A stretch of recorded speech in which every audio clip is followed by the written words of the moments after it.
사람이 내게 말하기를 여호와의 집에 올라가자 할 때에 내가 기뻐하였도다.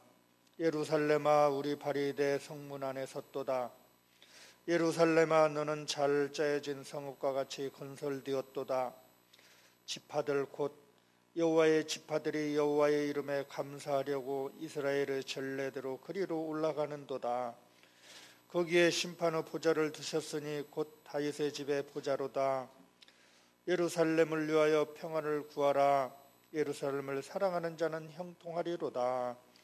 내 성 안에는 평안이 있고 내 궁중에는 형통함이 있을지어다.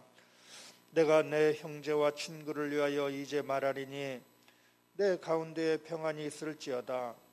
여호와 우리 하나님을 집을 위하여 내가 너를 위하여 복을 구하리로다. 아멘. 하시길 바랍니다. 예배만 크게 볼까요? 예배만 잘 드려도 됩니다. 그리고 아멘 해야 되지 않나요? 한번 다시 할까요? 예배만 잘 드려도 됩니다. 여러분 집에 가실 때 걸어간다라면 이 말씀을 많이 반복하고 가시기를 바랍니다. 왜냐하면 이 말씀 속에는 다른 것이 없어요. 이 귀한 것이 담겨져 있는데 예배는 곧 생명이답니다. 살아있는 거라고요. 그러니까 예배 자체는 두 가지가 있답니다. 살아있는 예배가 있고요. 죽은 예배가 있답니다. 그리고 이 시간 반응을 못하죠. 그럼 죽은 예배가 돼버려요. 반응을 잘하죠. 그러면 살아있는 예배를 드릴 수 있답니다. 왜냐하면 똑같이 예배 드렸죠. 가인과 아벨의 예배를 저는 봤잖아요. 근데 마찬가지로 한 사람의 예배는 받으셨고 한 사람의 예배는 성경에 보니까 뭐라고 했어요? 연락하지 않았다 하죠. 똑같이 예배를 드리고 있어요. 그럼에도 어떤 사람의 예배는 하나님의 기뻐 받으시고요. 어떤 사람의 예배는 하나님이 받지 않습니다. 왜 그럴까요? 예배는 곧 뭐라고 했어요? 생명이라고 해요. 생명. 이 시간에 생명 있는, 좀 더 길게 얘기하면 살아있는 예배를 통해서 하나님께 영광을 돌릴 수 있기를 바랍니다. 이 말씀 제목을 정했더니 누군가가 저에게 그렇게 얘기하는 것 같아요. 목사님, 예언 잘 들으면 된답니까? 전도를 좀 열심히 한 사람이 저에게 꼭 그렇게 얘기하는 것 같아요. 뭐라고 하냐면, 목사님, 교회는 예배예요, 전도예요? 전도지요. 하나님을 알지 못한 사람이 전도해야지, 목사님, 뭔 예배를 그렇게 강조합니까? 얘기를 합니다. 그때 또 옆에서 얘기를 합니다. 뭐라고 하냐면, 돈 좀 있는 사람이에요. 사업이 잘 됩니다. 그러니까 마음속에 작정한 것이 있어요. 10분의 1을 하나님께 드린 사람이에요. 11조를 드리고 10의 1조는 선교원금을 하는 사람인데 뭐냐고? 예배 아니고 전도 아니고 그 사람 뭐라고 했을까요? 선교가 있어야 된대요. 선교가. 그러니까 또 한 사람이 듣고 있다가 그렇게 얘기합니다. 목사님, 예배도 중요하고 그 다음에 전도도 중요하고 선교도 중요하지만 교회가 훈련되어져 있지 않으면, 훈련은 건 뭐죠? 교육되어져 있지 않으면 교회가 세 가지 문제가 나타납니다라는 거예요. 한마디로 얘기하면 전도한다고 오합지졸이 될 가능성이 있고, 선교한다고 해서 질서도 깨져버릴 수도 있고, 그러면 자기들 마음대로 신앙생활할 가능성이 상당히 많이 있는데, 교회는 다른 것 아니라 뭐예요? 철저한 교육을 통한 훈련이 필요합니다라고 얘기합니다. 또 얘기합니다. 뭐냐고? 교회는 헌금 있지 않느냐고. 헌금 갖고 뭐 하냐라는 겁니다. 이번은 뭘 주장했을까요? 교회는 구제해야 된다는 겁니다. 교회는 복지를 해야 된다는 겁니다. 구제하고 봉사하고 헌신할 때 써야 된다는 겁니다. 그래서 가만히 듣고 있다 그렇게 얘기합니다. 지금이 어떤 시대인 줄 아냐고. 예배도 중요하고 전도도 중요하고 선교도 중요하고 훈련도 중요하고 구제 봉사도 중요함에도 불구하고 지금의 문제는 다른 것 아니라 뭐가 깨져버렸을까요? 코이노니아? 성도의 교제가 엉망진창이 되어져 버렸으니까 지금은 다른 것 아니라 교제가 중요합니다라고 주장을 합니다. 그러나 이 시간 부탁합니다. 여러분들이 주장했던, 한 사람 한 사람 주장했던 게 다 틀린 얘기는 아니지만, 그러나 만약에 하나가 빠져버린다면요, 예배가 빠져버리면 안 된다라는 거예요. 시작점 자체는 뭐부터 시작하자고요? 예배부터 하십시다. 아멘? 그러니까 성도의 교제도 뭐라고요? 예배하기 위한 성도의 교제지, 성도의 교제를 하기 위한 예배가 아니라고요. 예배를 어떻게 하면 잘 드릴 것인가? 예배를 잘 드리죠? 그러면 저절로 뭐 할까요? 성도의 교제도 되고요. 그리고 이 시간 예배 속에는 뭐가 있냐면요. 다른 것 말씀드리지 않았어요. 생명이 있다고 해서 생명. 치유도 있습니다. 회복도 있습니다. 만남 자체가 1대1의 만남이 아니라 집단 만남이죠. 상담도 예배 가운데 담겨진 줄로 믿습니다. 그래서 중요한 거 있어요. 반드시 예배 속에는 두 가지 또 있어야 되는데 하나는 뭐냐면 구원의 확신 여기서 얻어가야 돼요. 왜요? 말씀 자체는 생명의 말씀 자체는 예수 그리스도잖아요. 예수님이 누구든가요? 세자로 구원자. 누구를 위한 구원자요? 나를 위한 구원자라고요. 그러니까 구원의 확신과 함께 또 한 가지 있어야 될 건 죄사함의 권세를 얻고 돌아갈 수 있기를 바랍니다. 그러니까 이것이 정리가 잘 되어져야 돼요. 예배 중요하고 예배와 함께 반드시 훈련, 교육도 필요하고 예배와 함께 전도도 필요하고 예배와 함께 선교도 필요하고 예배와 함께 구제도 봉사도 나눔도 필요하다라는 겁니다. 그래서 말씀 제목을 제가 뭐라고 정했어요? 예배만 잘 드려도 됩니다. 지금 제가 몇 번 따라 살아요? 4번 따라 살고 있어요. 오늘 10번 이상은 해야 돼요. 어떤 사람은 길 가면서 20번 하라고요. 수시로 하라고요. 그러면 그 속에 치유가 나타나고 그 말씀 속에서 제목만 듣고도 삶에 활력이 넘쳐나고요. 왜 그럴까요? 살아서 역사하시는 그 하나님의 은혜를 체험할 수 있는 길이 예배를 통해서 나타날 수 있기 때문에 그런 것입니다. 사람이 원하는 것은 바로 그것이랍니다. 사람은 뭐라냐면 방법을 원해요. 방법. 이렇게 할 건가 저렇게 할 건가. 그리고 그 방법을 찾습니다. 그리고 이 방법 저 방법을 다 동원합니다. 이 가운데 틀림없이 있습니다. 어떻게 할 것인가에 대한 그 사람은 뭐냐면 방법을 찾기 위해서 애를 많이 쓰고 있는 사람이 있습니다. 연구를 합니다. 또 시간을 투자합니다. 다른 사람을 통해서 그걸 듣기를 원합니다. 그러나 하나님은 뭘 찾을까요? 하나님은 다른 사람을 찾는 것 아니라 이 시간에 사람을 찾습니다. 사람을 찾습니다. 그럼 여러분이 적어놔야 돼요. 어떤 사람을 찾을 것인가를 이제 확인해 봐야 돼요. 세자로 얘기한다면 예배자. 믿습니까? 밴드에 아침에 제가 그렇게 올려놨습니다. 예배자를 찾습니다라고 얘기할 때에 그 예배자의 감격이 우리 가운데 있기를 원합니다. 예배자를 찾는다고요. 그 말씀이 어디 나왔냐면요. 요한복음 4장 23절로 24절 말씀 가운데 나왔어요. 그 가운데 23절 말씀 읽어볼까요? 23절 말씀. 아버지께 참으로 예배하는 자들은 신령과 진정으로 예배할 때가 오느니 곧 이때라. 거기서부터요. 아버지께서는 이렇게 자기에게 예배하는 자들을 찾으시느니라. 아멘. 이제 적어놔야 돼요. 누굴 찾느냐라고 물어보면 하나님은 자신에게 전심을 다해 예배하는 자를 찾습니다라고 고백할 수 있기를 바랍니다. 전심을 다해서. 전심이라는 다른 것 아니에요. 온 마음입니다. 그러니까 예배 중에 가장 귀한 예배는 뭐냐면요. 이 시간에 가장 귀한 예배는 생명이라고 했잖아요. 몸으로 드린 예배가 가장 귀한 예배인 줄로 있습니다. 가장 귀한 예배라고요. 그럼 뭘까요? 누구를 찾는다고 했는가 잘 보라고요. 누구를 찾는다고 했는가? 전심으로 예배를 찾는다고 했지요. 그러면 누가 신령한 예배를 드리는가? 하나님은 이걸 보고 계셔요, 지금. 한 사람이 예배에 인도라고 하는 저의 예배를 통해서 누가 전심으로 예배하는가, 누가 신령과 진정으로 예배하는가, 저의 예배를 받으시고, 이현준 집사님의 예배를 받으시고, 장남의 집사님의 예배를 받으시고, 정준희 집사님의 예배를 받으시고, 한 사람 한 사람이 예배를 어떻게 드리고 있는가, 그걸 보신다라는 거예요. 개인의 예배를요. 이 공동의 예배지만, 또 한 가지 것이 있답니다. 그것은 뭐냐면요. 누가 더 참된 예배를 드리고 있는가, 이거예요. 참은 진실이잖아요. 진정이잖아요. 그런데 조금 다르게 얘기하면 반대로 얘기하면 뭘까요? 거짓된, 위선된, 포장된 예배는 뭐냐면요. 이 시간에 앉아있긴 해도 딴 생각하면 하나님이 기뻐하지 않습니다. 늘 가지치라고요. 자꾸 딴 마음이 들으려고 합니다. 자꾸 딴 생각이 들어오려고 합니다. 헛된 거에 나를 유혹하고 또 괴롭히고 힘들게 합니다. 급하게 만듭니다. 중요하게 만듭니다. 그런데 이 시간에 예배보다 더 중요한 것이 없는 줄로 믿습니다.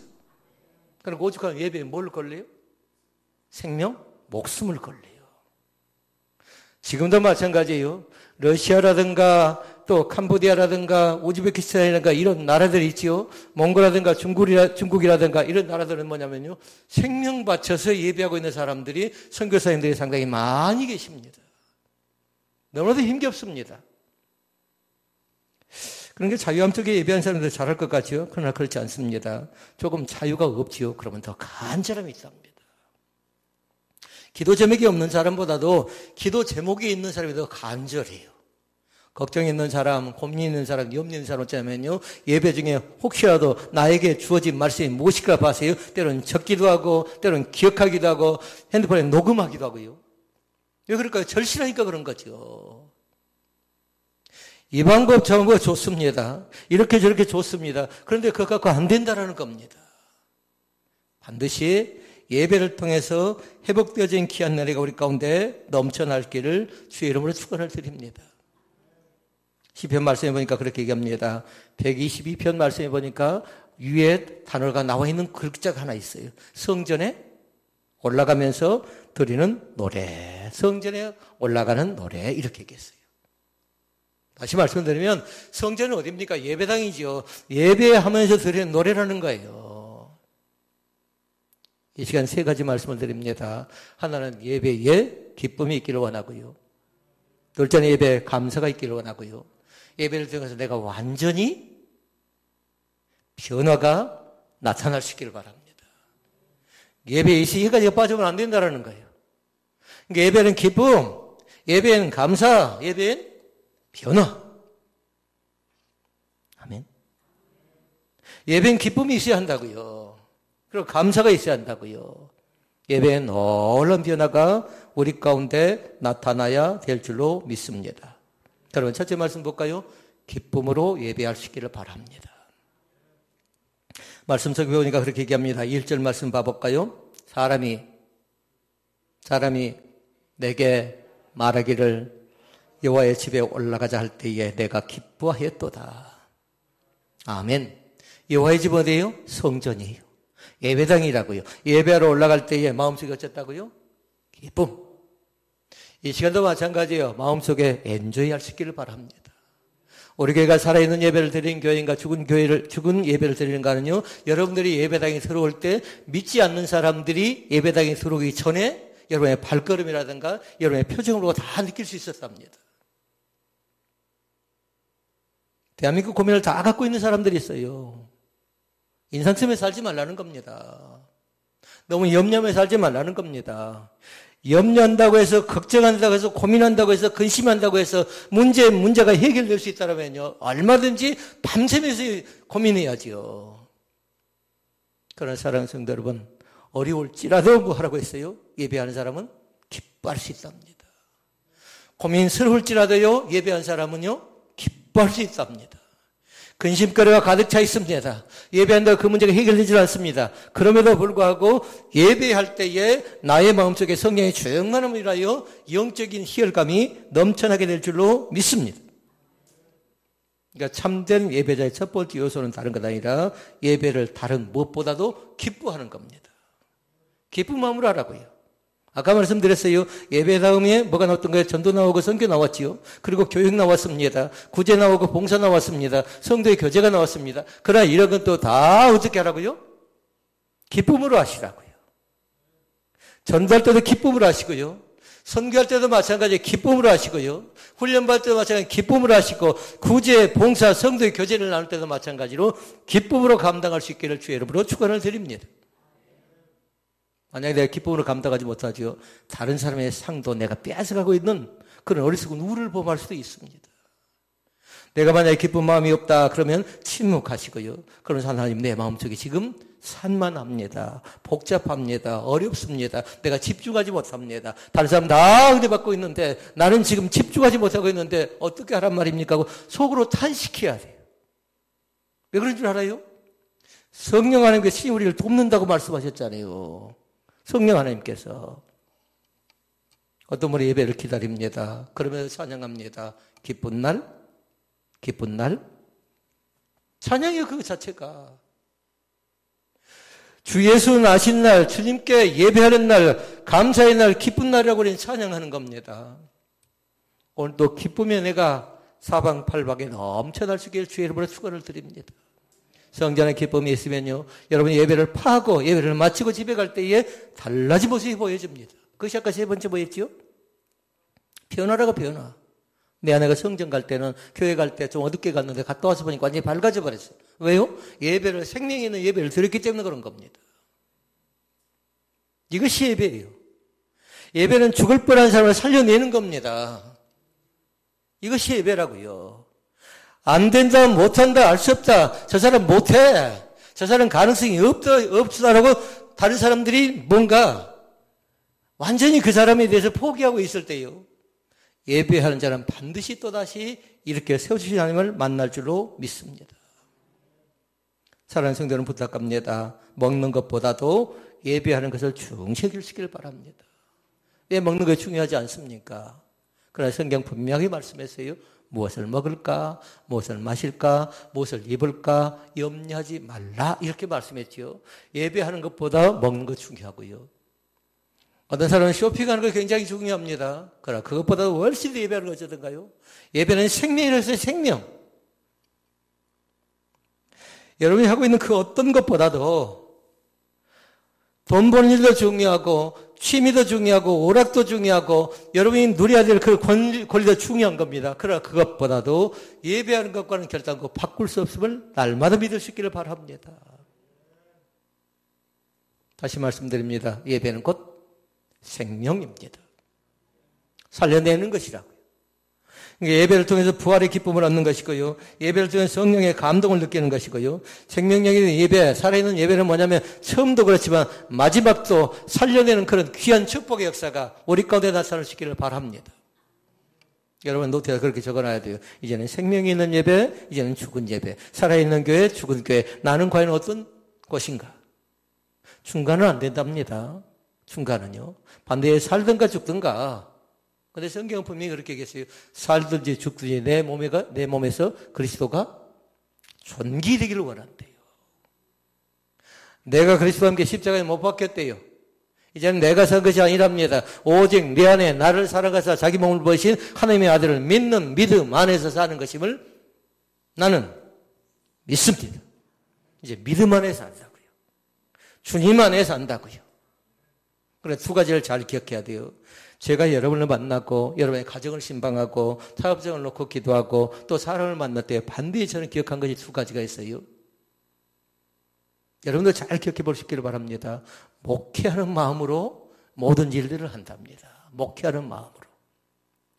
제가 영업장에 출입할 때도 마찬가지입니다. 모르는 사람을 만날 때도 마찬가지입니다. 전혀 생각하지 않는 일을 계획할 때도 마찬가지입니다. 목회하는 마음은 뭐냐면요, 이건 다른 것 아니라 그 속에가 뭐가 들어있냐면 목양이 들어있답니다. 목자와 양이 들어있다고요. 그래도 또 한 가지가 있답니다. 예배하는 마음으로 한답니다. 예배하는 마음으로. 그러니까 여러분들 핸드폰에 적는 사람은 그렇게 적어놔야 돼요. 내가 목사는 아니지만 나는 교회 학교를 지도하기도 하고 나는 찬양대를 인도하기도 하고 나는 목장에서 목자의 역할을 감당한 사람을 뭐 하라고요? 목회하는 마음으로, 목양하는 마음으로. 그래서 성경 그렇게 얘기해놨으면 뭐라고 하냐면요. 내 양떼의 형편을 부지런히 살피며 내 소떼의 마음을 두라고 말씀합니다. 저 사람이 낙담에 있습니다. 저 사람이 실망에 있습니다. 교회를 올 것 같은데 교회 주변에 계속 맴도는 사람들 우리 주변에도 있어요. 우리 식구들 가운데 코로나19로 인해서요.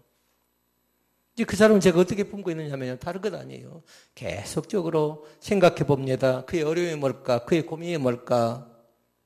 그런데 결론적인 말씀은 뭐냐면요. 예배를 잘 드리지 못하면요. 예배를 바르게 드리지 못하면 그 사람은 틀림없이 또다시 어려움 가운데 빠질 가능성이 얼마든지 있다는 겁니다. 성도의 교제만 잘 나눈다고 되어질 것 같으면 다 성도의 교제만 나누라고 하지요.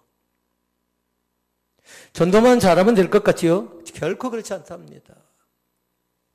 그러기 이 시간에 다시 한번 무장하도록 하십시다. 성도의 최고의 기쁨은 예배인데 예배를 통해서 새롭게 시작하는 좋은 계기가 우리 가운데 나타날 수 있기를 바랍니다. 첫 번째 말씀하세요. 예배는 곧 뭐라고요? 기쁨입니다. 아멘. 예배는 곧 기쁨이라고요. 가정에서도 기쁨이고 사업장에서도 기쁨이고 여러분 얼굴 자체가 예수 그리스도를 닮아가는 예수 그리스도를 만나는 그 감격이 있을 때에 기쁨이 우리 가운데 넘쳐나게 될 줄로 믿습니다. 그렇게 예배한 사람 좀 달라야 되지 않겠나요? 예배한 사람은. 그전 찬양 같은 경우는 그렇게 얘기했습니다. 502장 찬양해 보니까요. 태산을 넘어 험곡에 가도 502장 찬양이거든요. 주께서 나를 인도하신다고 말씀합니다. 시편 23편은 마찬가지예요. 여호와는 나의 목자시지 부족함이 없대요. 왜 그럴까요? 그분이 나를 푸른 저장, 실만한 물가, 잔잔한 물가로 인도해 주시기 때문에 그렇습니다. 이 시간 부탁합니다.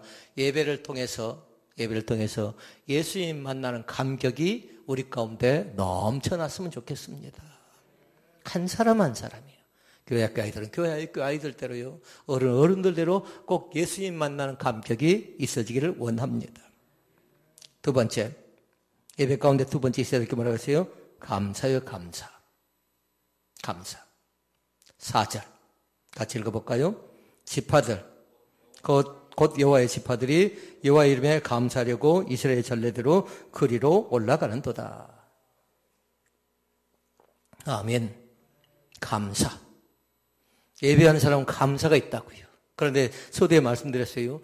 예배 중에 가장 귀한 예배는 몸으로 드리는 예배라고 했죠. 이 시간에 부탁합니다. 감사를 생활화시켜 나갈 수 있기를 바랍니다. 체질화시켜 나가고요.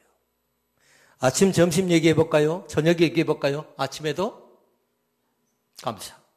할 수 있나요? 얼마든지 할 수 있습니다. 한낮에도 감사. 저녁에도 감사.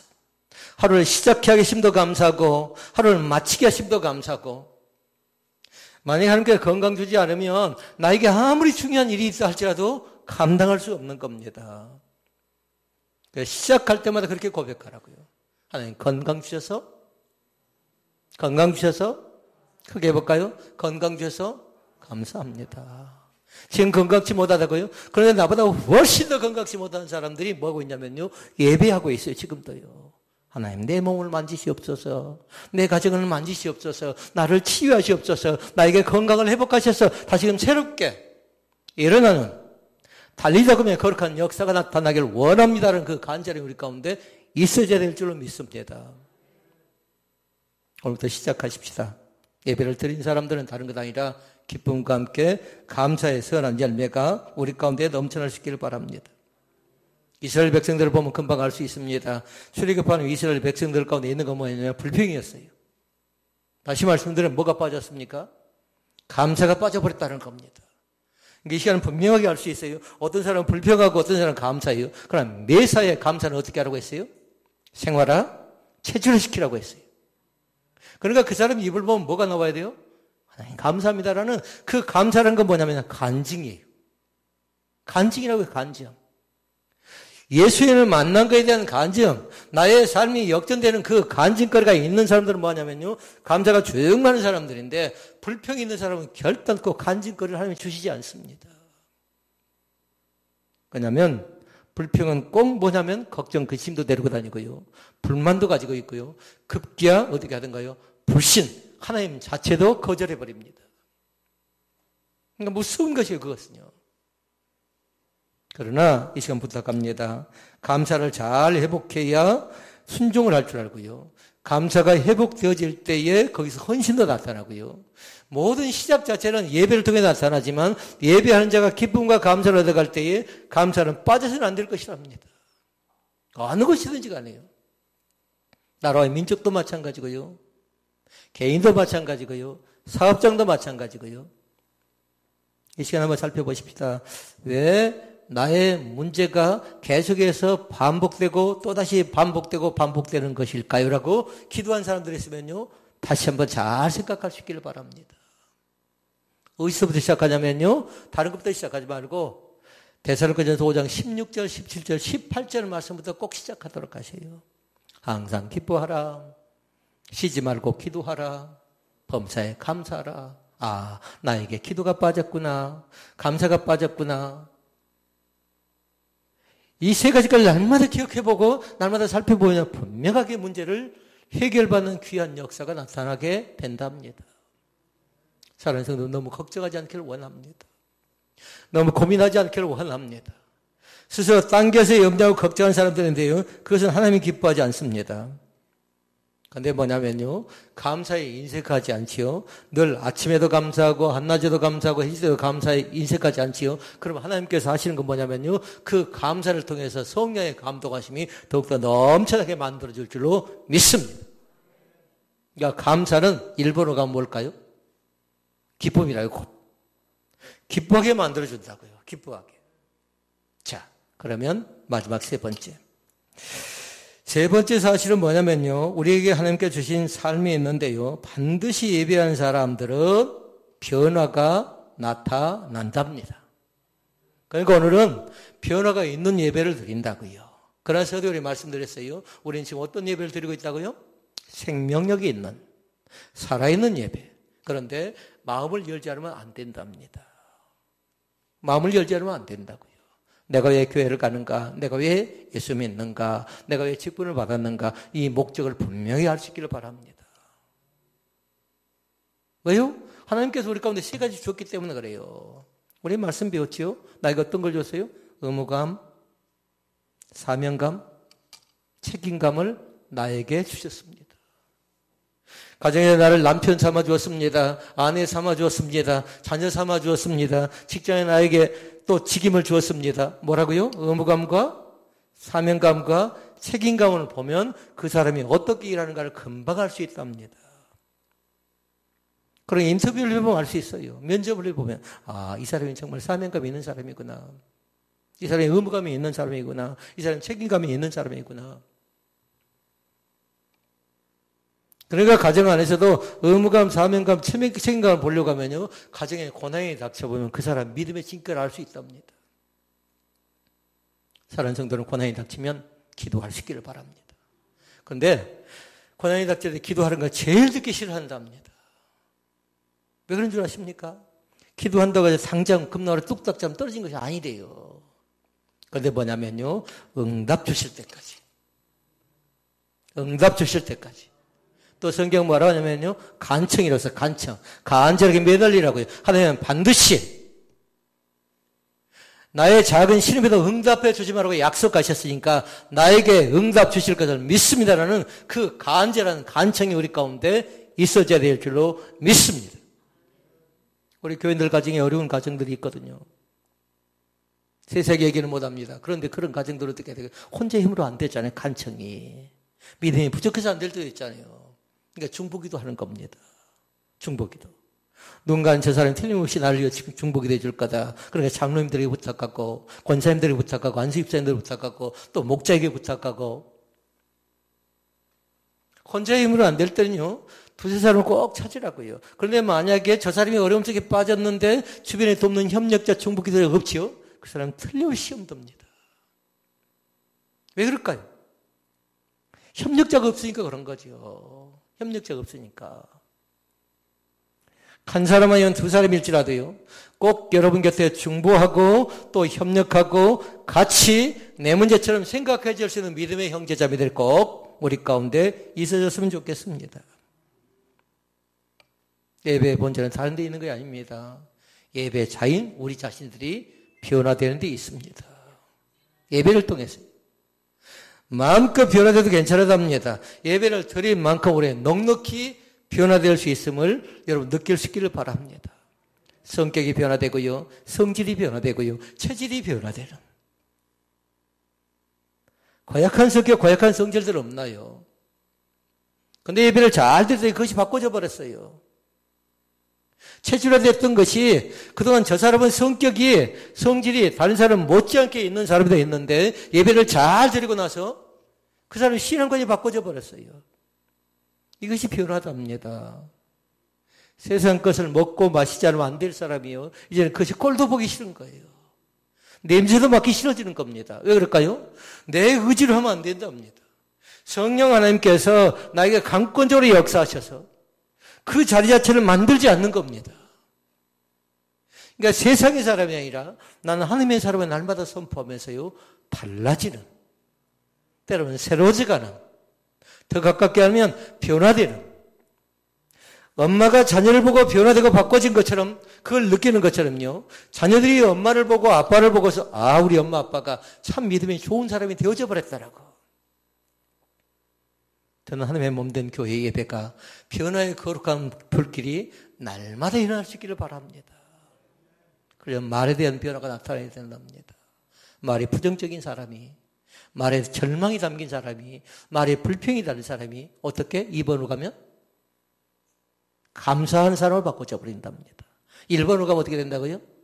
기뻐하는 사람이 된답니다. 그러니까 기쁨과 감사와 변화는 따로따로가 아니라 반드시 예배를 통해서 나타나는 하나의 역사대전 귀한 일이라고 여러분 같이 믿을 수 있기를 바랍니다. 얼마큼 많이 달라질지 모릅니다. 달라진다고 해서 여러분 겁먹지 않기를 원합니다. 6절에서 9절 말씀 읽어볼까요? 6절에서 9절 말씀. 화면 띄워볼래요? 예루살렘을 위하여 평안을 구하라. 예루살렘을 살아가는 자는 형통하리로다.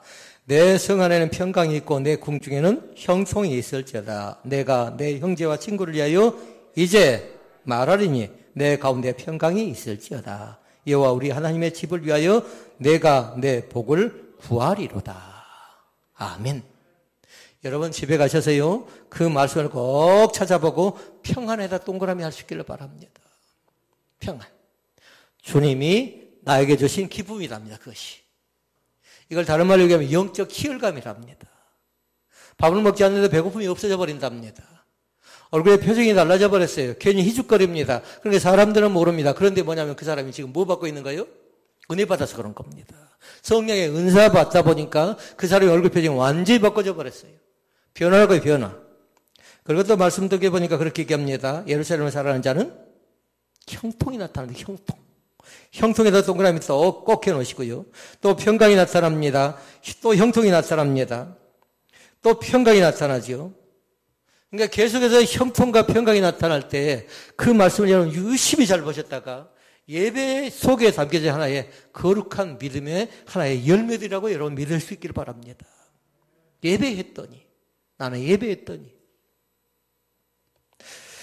말씀을 정리합니다. 이제는 신앙 자체를요 따로따로의 신앙으로 갖지 않기를 원합니다. 집에 있으면서도 예배할 수 있고요. 직장에서도 얼마든지 예배할 수 있고요. 출근하는 사람들은 특별히 5분 먼저 출근해서요 5분의 예배를 꼭 드리시기를 바랍니다. 성경 한 장을 읽어도 괜찮고요. 한 챕터를 읽어도 괜찮고요. 찬양을 1절만 해도 괜찮습니다. 그리고 짧게라도 기도를 하나님 내가 오늘 시작합니다. 마칠 때까지 평강 주시옵소서. 이 짧은 예배 속에 뭐가 있냐면 생명이 있어요. 장애물들이 많이 있답니다. 해결받지 못한 문제들이 하루에 불쑥 생겨나지요. 그런데 하나님께서 예배했더니 나에게 그날 지혜를 주실 때도 있습니다. 감정과 혈기는 예배를 통해 다스리지 않으면 습관화되어 버리죠. 그럼 그 사람은 존경을 받을 수가 없답니다. 이게 굉장히 무서운 얘기예요. 반드시 믿음의 사람들은 뭐냐면 존귀의 앞잡이래요. 존귀가 뭔가요?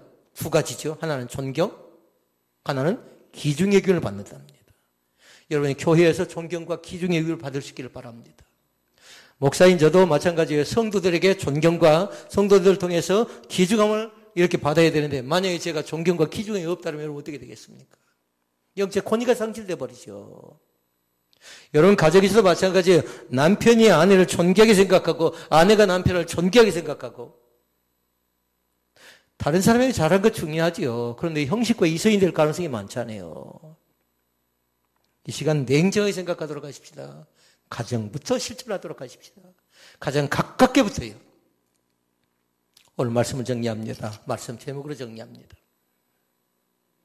예배만 잘 들어야 됩니다. 혹시라도 집에 돌아갈 때까지 여러분들이 만약에 그 말씀을 반복하지 않는 사람은요, 한번 생각해 볼 때 내가 제목이 생각나지 못한다 그러면 죄송한데요, 생명력 있는 예배를 드리지 못했다고 생각하면 돼요.